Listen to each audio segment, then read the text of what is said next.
Sin acuerdo para una tregua en Gaza, Israel y Hamás concluyeron una nueva ronda de negociaciones en El Cairo. La delegación del grupo islamista abandona hoy Egipto rumbo a Qatar para realizar consultas. Con esta noticia comenzamos el informativo en Deutsche Welle. Yo soy Carol Guerrero, los saludo desde Berlín. Arrancamos con titulares. Las perspectivas de un acuerdo de alto al fuego en Gaza parecen escasas luego de que las conversaciones en El Cairo finalizaran sin mayores avances. Un punto conflictivo en las negociaciones sigue siendo si una tregua sería temporal o permanente. Las devastadoras inundaciones en el sur de Brasil han provocado la muerte de al menos 75 personas. Los daños materiales son de momento incalculables. El presidente Lula se desplazó este domingo a la zona afectada para evaluar la magnitud de la catástrofe.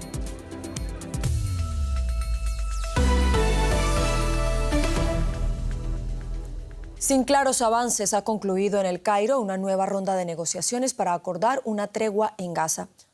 Un funcionario de Hamás afirmó que su delegación partía hacia Doha para realizar más consultas.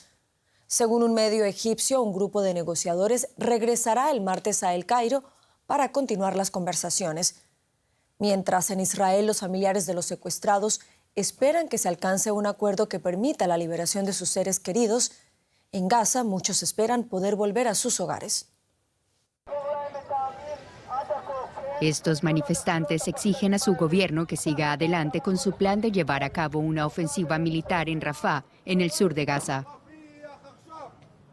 Muchos son familiares de soldados caídos en la guerra y creen que una incursión en Rafah es la mejor manera de presionar a Hamás para que libere a los rehenes israelíes. En una visita a las tropas en el centro de Gaza, el ministro de Defensa israelí afirmaba estar de acuerdo con los manifestantes. Hay preocupantes señales de que Hamás no prevé aceptar ningún trato ni acuerdo con nosotros. Esto significa que una operación en Rafah y en toda la franja de Gaza está próxima. El primer ministro israelí, Benjamin Netanyahu, se hizo eco de estas palabras en un mensaje de video. Rendirnos ante las exigencias de Hamás sería una terrible derrota para Israel.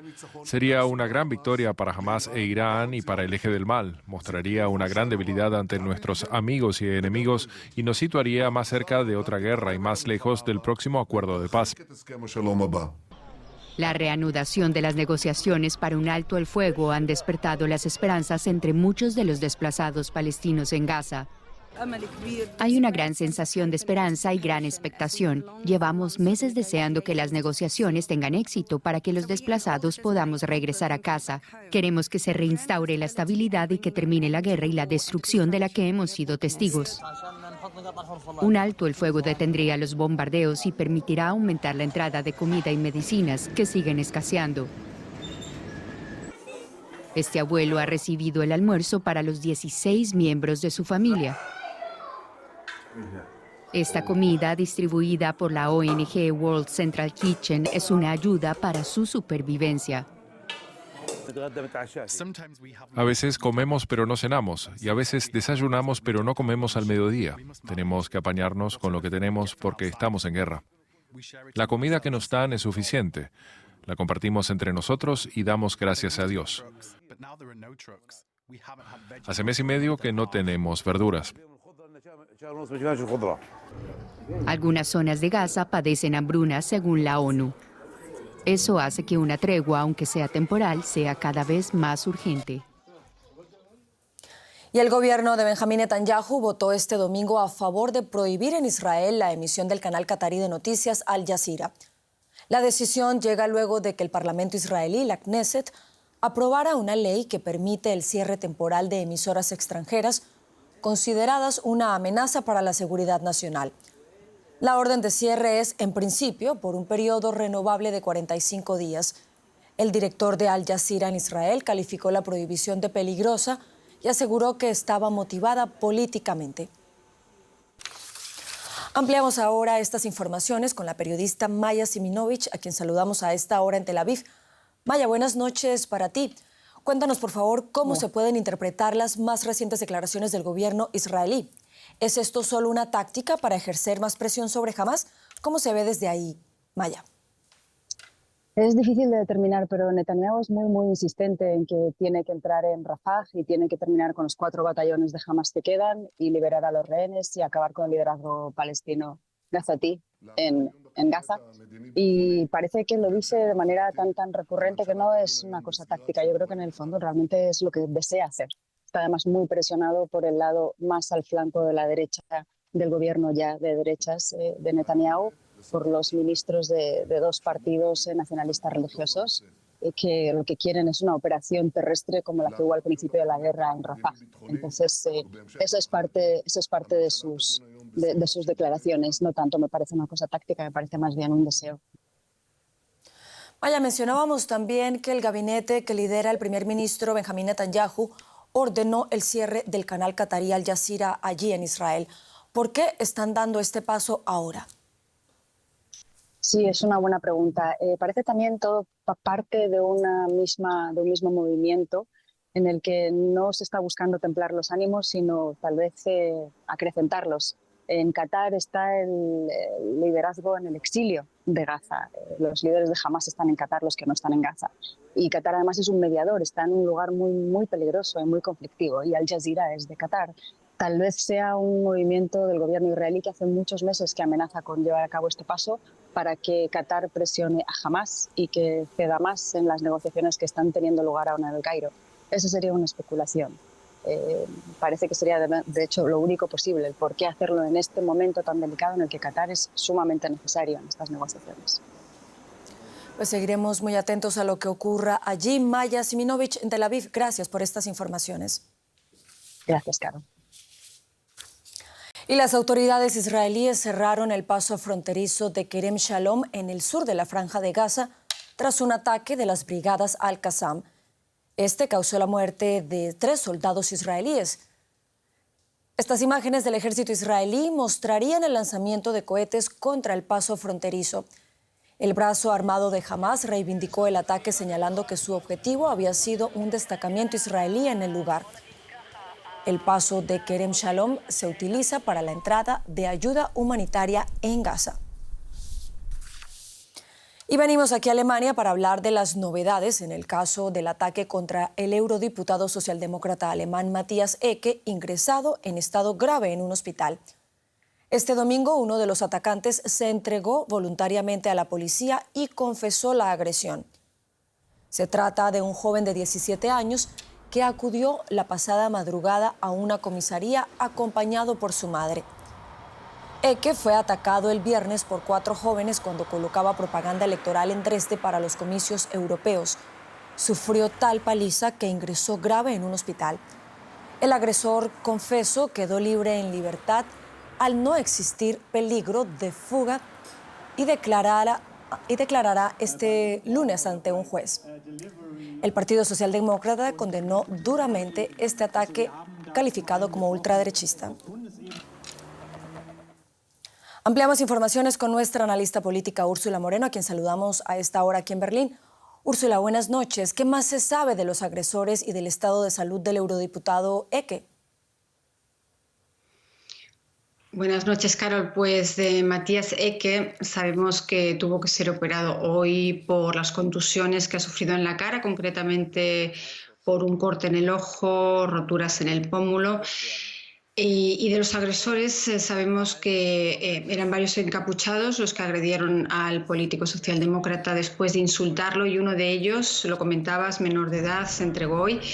No se encuentra en prisión porque es menor de edad, porque no tenía antecedentes y porque se entregó voluntariamente. Según la policía sajona, había atacado este grupo a otros voluntarios que estaban pegando también carteles previamente. Lo preocupante de todo esto, Carol, es que no son hechos aislados, sino que en 2023 se cometieron casi 3.000 delitos contra representantes políticos en Alemania casi 1.000 más que el año anterior. La socialdemócrata Saskia Esken llamaba hoy a no trivializarlo porque no son hechos aislados.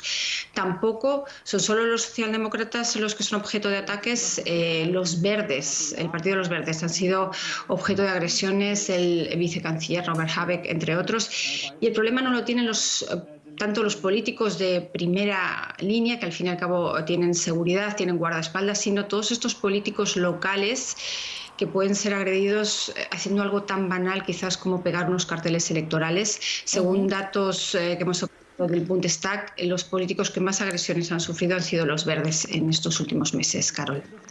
Úrsula, ¿y cómo se explica y cómo se vive este ambiente de crispación política aquí en Alemania? Pues con preocupación, evidentemente, porque el 2024 es un año electoral, no solo están las europeas. En esta región, que fue escenario de este brutal ataque, en este land se celebran elecciones regionales en septiembre, pero también en Brandeburgo y en Turingia, y son 3 regiones del este del país donde la polarización política es muy fuerte, donde la ultraderechista Alternativa para Alemania, AfD, es el partido con mayor intención de voto. En Dresde, por eso salieron hoy a la calle más de 2.000 personas a protestar. También aquí en Berlín contra las agresiones contra los políticos y contra los voluntarios electorales. Al fin y al cabo, muchos temen que estos casos alimenten la división social y el desprecio a la democracia y que la violencia finalmente se normalice, Carol. Gracias, Úrsula Moreno, por estas informaciones y por este análisis. Y vamos a Brasil porque allí el estado sureño Río Grande do Sul sigue afrontando las devastadoras consecuencias que han dejado las inundaciones que se han registrado en la región. Al menos 75 muertos, más de 80.000 evacuados y un impacto económico incalculable es el saldo que por ahora deja la que ha sido calificada como la peor inundación de la historia. Se teme que la cifra de víctimas aumente. Los rescatistas luchan contra reloj para evitar que la tragedia sea aún mayor. Las inundaciones que arrasan la mitad del estado de Río Grande do Sul han alcanzado un nivel nunca antes visto, superando un diluvio histórico ocurrido en 1941, según el Servicio Geológico de Brasil. En el estado fronterizo con Argentina y Uruguay, las brigadas de rescate intentan alcanzar y abastecer a numerosos municipios aislados, sin comunicaciones y con carreteras bloqueadas, e incluso sin energía eléctrica ni agua. Las cosas están muy complicadas para nosotros. Ayudamos a quien podemos, pero es la ley de la naturaleza. Estoy preocupado, porque en las primeras horas de la mañana nos encontramos con el doble o el triple de agua de lo que se esperaba, así que estamos a nuestra suerte. Estoy sin mi celular, así que no sé qué puedo hacer. No puedo comunicarme con nadie. Estoy muy conmocionado. Ahora en el momento del rescate la sensación es de alivio, pero ha sido aterrador porque vimos subir el agua de manera absurda, subió muy rápido.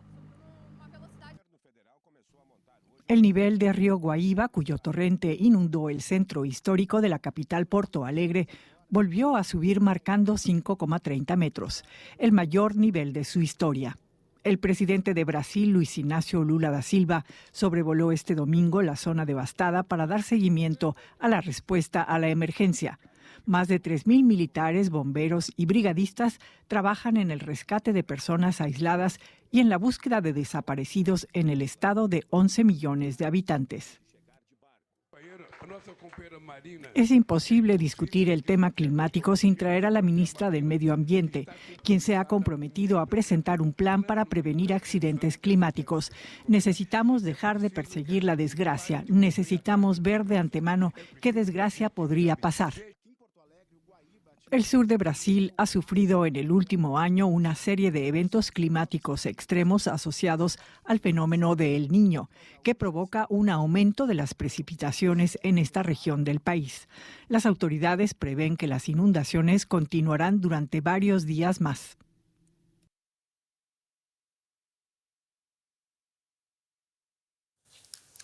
Y con esto llegamos al final del informativo. Sigan conectados a Deutsche Welle.